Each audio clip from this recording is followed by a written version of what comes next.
The war in Syria has attracted foreign fighters from across the globe. Hundreds have left their homes in the West to join jihadist ranks, throwing in their lot with the Islamic State and other extremist groups. A small yet significant number, however, have joined the fight against the Islamists, drawn instead to the Syrian Democratic Forces and Kurdish militia groups like the YPG, People's Protection Units. One of them is Mesa Gifford, a former London currency trader and Conservative Party councillor who has twice travelled to the Rojava region in northern Syria to fight alongside the Kurds. The story begins at my desk. It begins with a job that involves a huge amount of studying. The one thing that moves the currency markets is politics, and the events of the summer of 2014 were shocking everyone to the core, and it was making the markets quite volatile. My days were spent for hours at end reading newscasts and reading news articles about what was going on in Syria and Iraq, and just watching the people surrounded on Sinjar Mountain, just watching the events in Kobani with a heroic liberation movement just fighting for survival. It really inspired me, and it became an obsession. With all those journalists sitting and being murdered on their knees in orange jumpsuits, watching women being carted off and to be sold into sexual slavery, it was just, these images were just probably the most foulest and most horrendous. It was an act of genocide, basically, and no one was really talking about it. Britain and America didn't have a coherent strategy to get rid of ISIS. They didn't know sort of what their response should be, and I felt that as a citizen, as a civilian who goes out there, joins the people who are suffering the most, if I could learn from them and explain and articulate to the West what they're fighting for, then maybe something good will come out of this.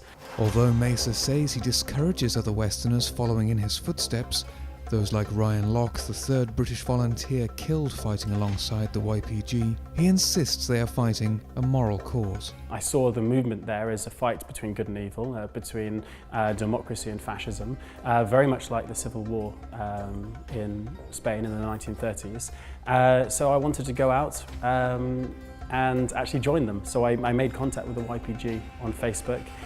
They told me to fly to Sulaymaniyah, where I would be met by someone who would facilitate my transfer across the border. And so in December 2014 I left my home and just went for it. And it was probably one of the best decisions I've ever made. Besides risking their lives by entering an active war zone, often without formal military training, foreign fighters also risk arrest under counter-terrorism laws on their return home. Mesa says those fighting the jihadists should be treated differently to those fighting for IS. The British police, well, first of all, British law is very hazy. It's a grey area when it comes to fighting abroad. I've been detained by the British government under Section 7 of the anti-terrorism law. However, I've never been arrested. There is a very incoherent policy when it comes to returning fighters. I think the lines are less blurred when it comes to those that fight for jihadist groups. Any extremist needs to be in prison, and I've got a very hard view on this. Those that fight against ISIS, who fight against international terrorists, for a group that is supported by Britain, supported by the Americans, and gets a lot of support from international journalists, they should not be treated as terrorists. Mesa is now planning a third trip to Syria, this time at the helm of his new charity, the Friends of Rojava Foundation. The charity, based in Zurich, aims to restock and rebuild Rojava's shattered health services, but delivering substantial amounts of aid will require the help of regional players. The ambition really is to become one of the major suppliers of humanitarian aid, or particularly hospital aid, in all of Syria. Very soon I'll be reaching out to the Russian government to get them to help me transfer equipment directly to their airbase within Rojava in Kamishlo, and that would have huge implications on my charity. Although Syrian rebels have taken part in peace talks with Damascus, Turkey seems determined to bar Kurdish forces from participating. If the Rojava revolution and the Kurdish question overall are neglected, another regional conflict could be waiting in the wings. Rob Edwards, RT.